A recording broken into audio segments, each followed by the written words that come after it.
Com Romeu Zema, pré-candidato a governador do estado de Minas Gerais pelo Partido Novo. Romeu, primeiro eu acho importante explicar por que o Romeu, empresário, uma pessoa que nunca tinha exercido atividade política, decidiu ser candidato nas eleições de 2018, especialmente para governador de Minas Gerais. Eu diria que foi uma série de coincidências. A primeira delas é que no final de 2016 eu me desliguei da empresa, fizemos lá a minha sucessão, que por sinal está indo muito bem com o César. Então a empresa, de certa forma, deixou de depender de mim. E coincidiu de no ano passado o Partido Novo me fazer o convite.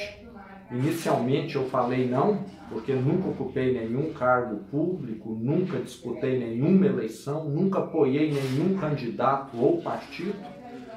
Mas depois que eu falei não, veio aí um peso na consciência, uma reflexão, e eu acabei enxergando que aquela crise de 2015 e 2016, que custou tão caro para milhões de brasileiros, era culpa minha e também dos milhões que nunca participamos da política. Que quando nós que temos ética e competência não participamos, nós vamos abrir espaço para quem não tem ética e competência participar. E pesou o fato de eu ter filhos, e a última coisa que eu gostaria é de ver meus filhos vivendo numa Venezuela. E o sonho de muitos políticos no Brasil, principalmente aqueles da esquerda, é transformar o Brasil numa grande Venezuela. E pelo que eu entendo, acho que é a última coisa que o povo quer. Mas como esses políticos são manipuladores, é muito fácil eles envolverem e levarem a coisa para esse lado. Então, acho que é tudo isso somado a muita indignação, né? O que nós assistimos na televisão e lemos nos jornais nos últimos anos, deixa qualquer um indignado. E eu também não quero fazer parte daquele grupo, eu sempre falo que os empresários sempre pertenceram a dois grupos, ao grupo dos omissos e ausentes, que eu sempre fiz parte, mas não faço mais, e ao grupo dos que se aproveitam do Estado, né, como as grandes construtoras que sempre estiveram aí uma relação promíscua com o poder. Então vamos criar agora um grupo novo de empresário que é ético, que participa e que pode somar para estar ajudando a melhorar Minas Gerais e o Brasil. Quando você fez o lançamento da sua pré-candidatura na CIA, eu te perguntei, Romeu, não é um trampolim para você ser candidato a prefeito nas eleições de 2020? Por que sair a governador do estado e não a vereador, a prefeito, que seria um caminho que a grande maioria das pessoas interessadas em ingressar na política toma? Como eu te disse, quando houve a última eleição para prefeito, vereador, eu estava à frente da empresa e sequer imaginava em participar de política. Ironicamente, eu sempre preguei na empresa que nós deveríamos manter total distanciamento de política por uma questão de foco. Eu sempre digo, não existe um médico, advogado, engenheiro que é bom nas três coisas, né? Cada um mal consegue ser bom em uma coisa. Então eu sempre falei, vou ficar na empresa que aqui é o meu foco. E agora surgiu esse convite para governador. Então foi uma coincidência. E vejo que Araxá tem bons candidatos para uma próxima eleição aí, que com toda certeza a cidade vai estar muito bem atendida. E na época também, já há alguns meses atrás, né, você me disse que como pré-candidato pretendia percorrer pelo menos 500 municípios de Minas Gerais até o prazo final, até as eleições de 2018. Você tem feito isso? Já cumpriu boa parte dessa meta? Como é que você tem levado a sua pré-candidatura em todo o estado, né? Tendo em vista que é a primeira vez que você participa de um processo político? Ana Paula, nós temos realmente girado bastante essa semana eu vou chegar perto de 110 cidades visitadas, estou saindo agora de viagem, e as 500 nós não vamos conseguir atingir. Nós já reduzimos essa meta para 300 cidades, mas ainda é um número muito alto. E quando nós falamos em 500, realmente nós não tínhamos planejado bem e acabamos revendo esse número. Mas com toda certeza nós vamos ser a campanha que mais vai visitar cidades. E lembrando que vamos fazer 95% disso de carro, diferente dos outros que usam helicóptero e avião a jato aí para poder visitarem. Fique atenta quando alguém vier visitar Araxá e pergunte como ele chegou aí. Com toda certeza ele veio gastando o nosso dinheiro aí, tão suado, né? Porque esses partidões têm milhões para gastar e nós do Partido Novo gastamos do nosso próprio bolso ou então dos nossos filiados. Por que o Novo, Romeu? Inclusive tem essa questão que vocês têm que superar, né? O Novo não vai ter tempo de propaganda eleitoral gratuita no rádio e na televisão, e o Novo também abriu mão do fundo partidário. Como ser eleito pelo Novo e por que o Novo, apesar de todas essas dificuldades? Ana Paula, se eu fosse procurar facilidade e fazer o que já é feito, eu não precisaria entrar na política, que já tem gente que faria tranquilamente o que é o continuismo aí. E quem entra nos partidões geralmente vai ter de abrir mão de coisas na qual acredita. E eu não vou abrir mão dos meus princípios. E o único partido que me deixou confortável foi o Novo. Porque nós não temos o rabo preso com ninguém. E eu sempre saliento, o nosso trabalho é de longo prazo. Se não der dessa vez, vai dar da próxima. Se não elegermos os 6, 8 deputados estaduais que nós queremos, elegermos a metade, a mudança já vai estar começando. E só o fato de nós estarmos divulgando que existe uma proposta nova na política já está sendo extremamente satisfatório e alertando as pessoas que a omissão, o voto branco, nulo, é o pior que elas podem fazer. E estou lutando e estou assim, com a consciência tranquila. Os outros partidos não iriam me deixar com a consciência tranquila. E eu faço questão de tê-la.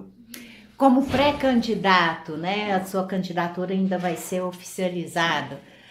Você vê alguma possibilidade de vitória efetiva caso seja candidato a governador, Romeu? Com toda certeza, se você pegar qualquer pesquisa, dividir o percentual que o candidato tem de preferência do eleitorado pelo número de anos que ele tem na política, eu estou disparado em primeiro lugar, entende? Então eu estou lá com um percentual pequeno, mas como o meu tempo na vida pública é próximo de zero, é só questão de nós fazermos uma projeção disso, que a gente vê que nós temos um potencial de crescimento muito grande. Eu sou um nome sem rejeição, porque nunca tive nenhum histórico ruim, ou até nulo, né, dentro do setor público. Então estamos muito otimistas.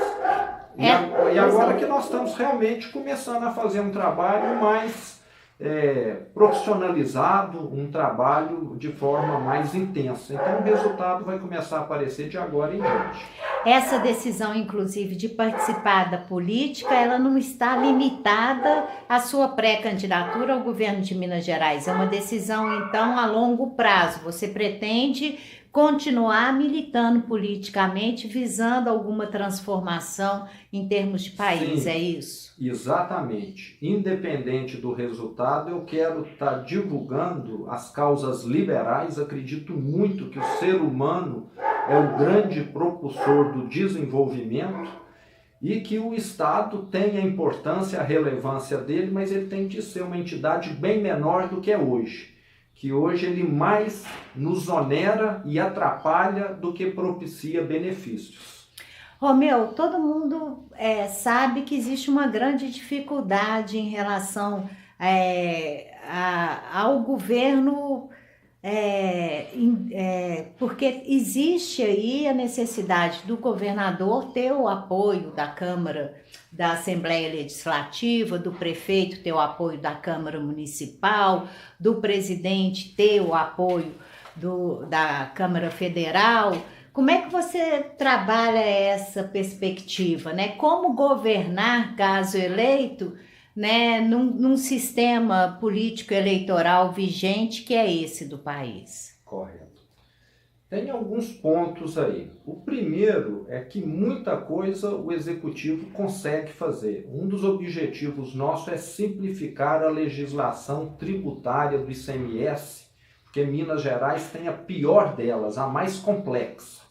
Então, Minas, nesse caso, penaliza toda pessoa jurídica aqui que tem inscrição estadual. Então, nós queremos fazer isso, não dependemos da Assembleia. Segundo ponto, eu sempre fui uma pessoa aberta ao diálogo. Sempre negociei com bancos, com sindicatos, com fornecedores. Sempre fui uma pessoa que teve a porta da empresa aberta. Nunca fugi ao diálogo como alguns governantes fazem, que se julgam acima de todos. Terceiro, nós vamos articular com os deputados estaduais coisas que, no meu entender, deveriam ser eliminadas, mas que ainda fazem parte da vida política, como as emendas parlamentares, mas em vez dele asfaltar a estrada que liga a cidade à fazenda do sogro, nós vamos exigir dele que a emenda parlamentar, que ele demonstre que está trazendo benefício para a população. E não que seja uma obra que vai beneficiar um pequeno grupo, ou que é só eleitoreira, soltar foguetes, inaugura e depois aquilo fica abandonado, como se vê muito aí no interior do estado. Então eu vejo que uma gestão mais técnica, que cobre mais, que acompanhe mais, já consegue trazer bons resultados. Então é possível realmente fazer diferente. Outro ponto, o último deles, é que nós já temos o Matheus Simões na Câmara Municipal de Belo Horizonte. Apesar de ser um vereador, ele tem provocado grandes mudanças. Ele já conseguiu barrar o aumento do ISS, sendo o único voto em primeiro turno contrário ao aumento. A votação foi para o segundo turno, ele conseguiu envolver as entidades de classe, conseguiu mostrar os malefícios que aquilo ia trazer, e acabou demonstrando para a Câmara Municipal que aquilo seria prejudicial. Há muito no Legislativo aquela Maria vai com as outras.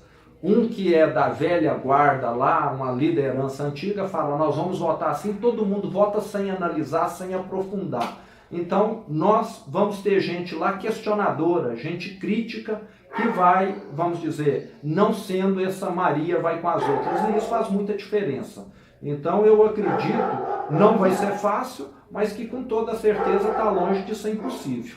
E você já tem sentido a pressão dessa política vigente, né, como um pré-candidato que se desponta com uma proposta diferenciada, como conviver no meio político atual?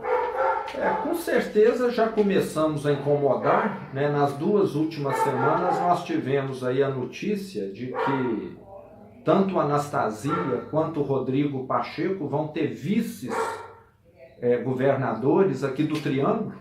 Talvez já seja uma provável reação, um de Uberaba, outro de Uberlândia, porque caso contrário, devido a ser a nossa região aqui, eles iriam estar tendo mais dificuldades. Então, vejo esse movimento nesse sentido.